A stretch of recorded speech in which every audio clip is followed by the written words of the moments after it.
Hello, YouTubers. Welcome to my channel, Lady Nephrology, where we talk all things nephrology. Today, we have a special guest, Ms. Molly Cahill, and she will give us an insight on how to prevent or slow the progression of chronic kidney disease. Molly Cahill, she's a nephrology nurse practitioner in Kansas City. She has been involved in ANA in her local chapter, regionally, and including serving on the board of directors as a vice president and national treasurer. Currently, she serves her local chapter as secretary and nationally as part of the Health Policy Committee. In her current role, she does in-person and telemedicine visits for hospital follow-up, transitional care, chronic kidney disease, and transplant patients. Her passion is awareness, prevention, and education. So let's welcome Molly to Lady Nephrology. Hi, how are you doing today? Thanks for having me, Kenda. Very excited to be here. I'm so happy to have you today and so happy that you can share your expertise and knowledge today. Thanks. I love it. So we're going to be talking about the prevention and progression of kidney disease. So Molly, what is chronic kidney disease? Chronic kidney disease is a disease that impacts 30 million people right now. 15% of the adults in the United States are estimated to have chronic kidney disease, and patient awareness is less than 10% for those people who are in stages 1 through 3. More than 661,000 Americans have kidney failure. Of those, 468,000 require renal replacement therapy or dialysis, and 193,000 have kidney transplants. When you compare Caucasians with end-stage kidney disease, prevalence is 3.7 times greater in the African American population, 1.4% greater with Native Americans, and 1.5% greater with Asian Americans. Women are 15.93% more likely to have stage 1 through 4 CKD than men, who are 13.52%. All right. So what causes chronic kidney disease? The two biggest causes of CKD are diabetes and high blood pressure, with diabetes being number one. About half of the individuals who have CKD have diabetes and also have reported cardiovascular disease. Some of the other causes are things like chronic use of non-steroidal anti-inflammatories. People will often refer to those as NSAIDs. Also, drug abuse or drug overdose. Some of the obstructive diseases where the flow of the urinary tract does not work well, and there's backflow or what we call reflux. Then there are also some genetic diseases, familial diseases like polycystic or Alport's, and some infectious or inflammatory diseases like lupus or hepatitis or HIV. Okay, so what are the stages of chronic kidney disease? Chronic kidney disease currently is measured by glomerular filtration rate, and it is divided out into 5 stages. Stage 1, patients are at risk because they may have diabetes or high blood pressure, but their kidney function actually appears to be normal. It is greater than 110%. When it drops below 90%, they are in stage 2. Below 60% is stage 3. And that actually is divided into stage 3A and 3B, with a dividing at about 44. And then stage 2 is less than 30, and stage 5 is less than 15. And most often, stage 5 requires some sort of treatment therapy or a decision not to.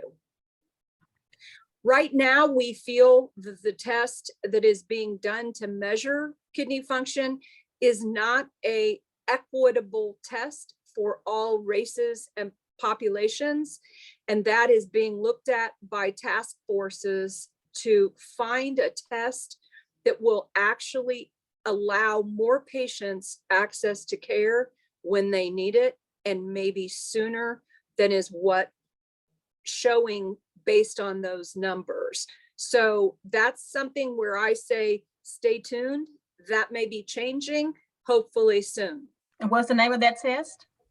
Well, currently GFR is the measurement, but a task force of nephrology professionals is looking at other ways to measure kidney function that don't necessarily use a calculation that would potentially not be equitable for all races.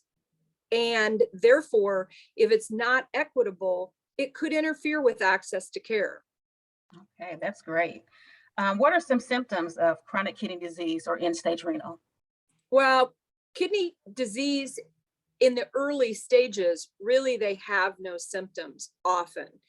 It's considered to be a silent disease because of it. I used to tell patients all the time, I wish diabetes and high blood pressure pinched you, because if it did, you do something about it. When it hurts, you seek out help and you go to get it fixed. But if you don't, then we're looking at the complications of diabetes, the complications of high blood pressure down the line. But also, sometimes patients have fatigue, usually associated with anemia, which can be a complication of kidney disease. When the kidneys don't make a hormone that tells the bone marrow to make new red blood cells, patients become anemic. So often patients will have fatigue. Also, if they're having heart failure or exacerbation of heart failure, they may have swelling, shortness of breath, those type of problems.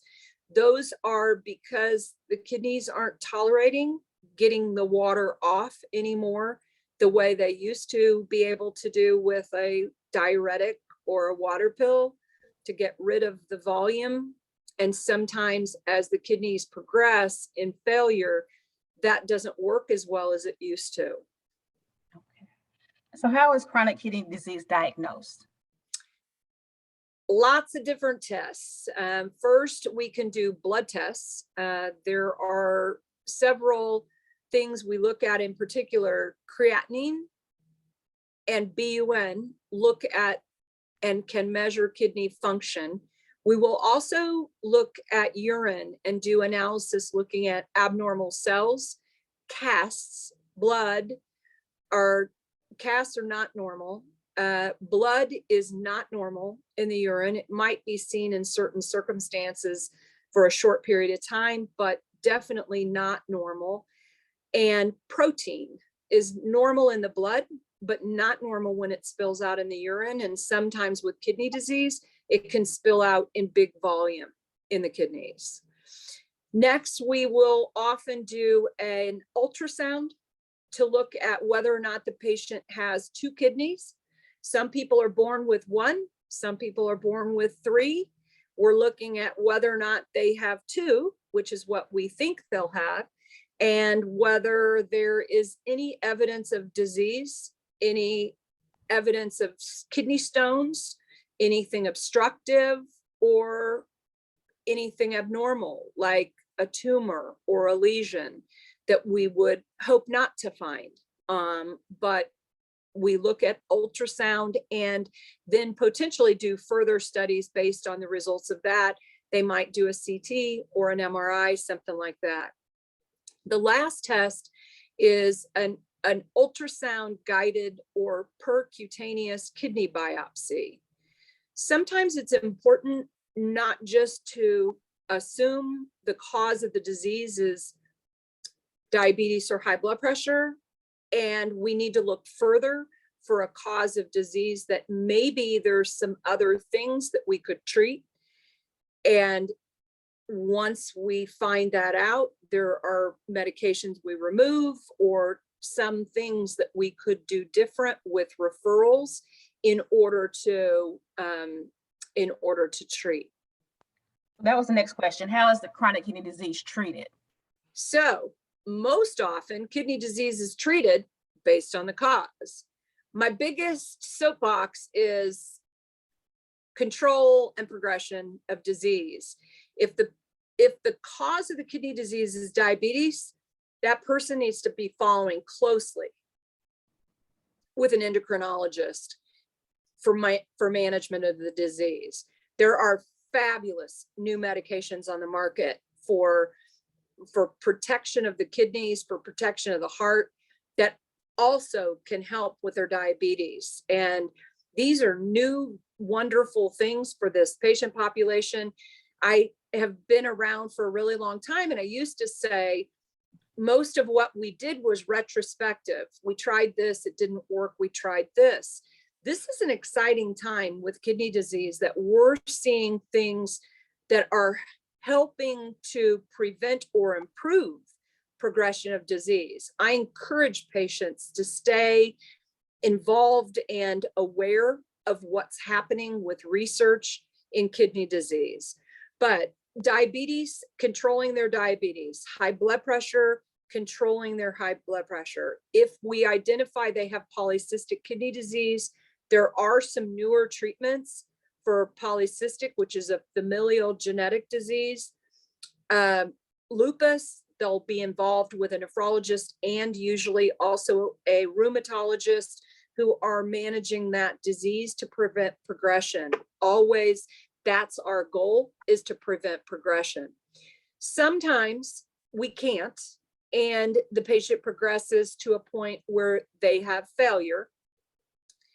With kidney failure, there are 3 treatment options: dialysis, kidney transplant, and conservative medical management, where sometimes a patient makes a decision that they don't want to do this dialysis or kidney transplant, and they have active medical management of symptoms and their other comorbidities as their absolute right to choose.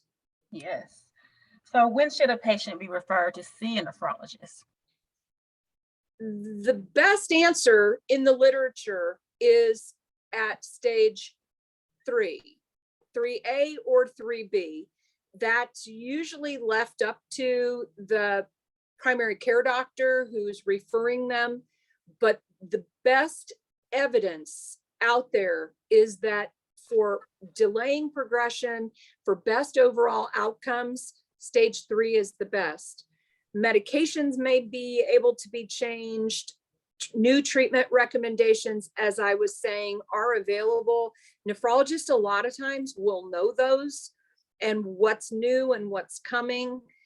There was a nationwide multi-center prospective study that actually showed that early referral before dialysis improved survival rate, and late referral actually remains a predictor of mortality. So early referral is the best.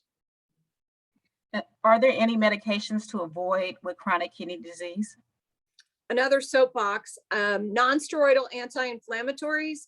Very often I have patients who come in and tell me they take ibuprofen or Aleve for this or that. And I say, I know, and I know you think it helps, but no more, no more, no more, because it hurts your kidneys. So NSAIDs are a no. Contrast dye. Contrast dye can hurt the kidneys.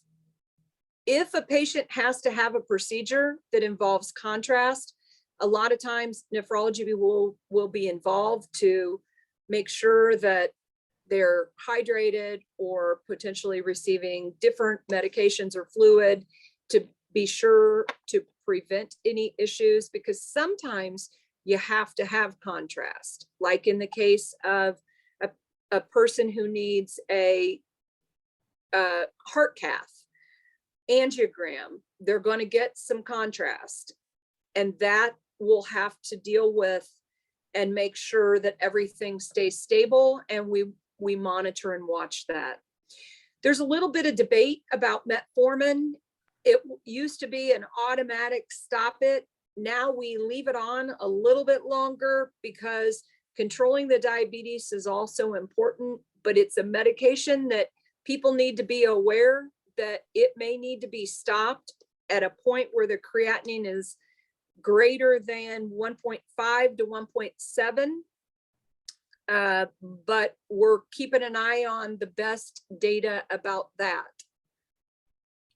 Okay. We also, sorry, I didn't cut you off. We also recommend partnering with PharmDs as part of your team to look at overseeing medications and looking at whether or not there are drug-drug interactions, or this person, based on their age, whether or not a particular medicine at a dose at their current percent of kidney function, whether or not that medicine is the right drug for this patient at that dose. And all those things, absolutely never hesitate to involve other people in your team for helping to provide the best care. Well, thank you so much. We have one last question. How does a person prevent or slow the progression? So to the viewers, what would you tell them how to prevent or slow the progression of kidney disease? So I've shared this with Kendra several times. This is my passion, delaying progression of disease. If you are involved with a nephrology team early, you need to be listening and talking to them about all the different things you can do: diet, exercise, getting your blood pressure perfect, getting your blood sugar perfect. There's great research right now on plant-based diets and delaying progression. I have absolutely been introducing people to plant-based diets left and right over the past 3 years because of the data, not just delaying progression, but seeing improvement in kidney function because of decreases in the amount of protein that they spill. So I really believe we have a very optimistic future of what's happening in chronic kidney disease because of new research, and we are learning more earlier. But the earlier you're involved with a kidney team of nurse practitioners, physicians, PAs, PharmDs, dietitians, social workers, nurses who can educate and absolutely open your mind to learning all you can as early as you can.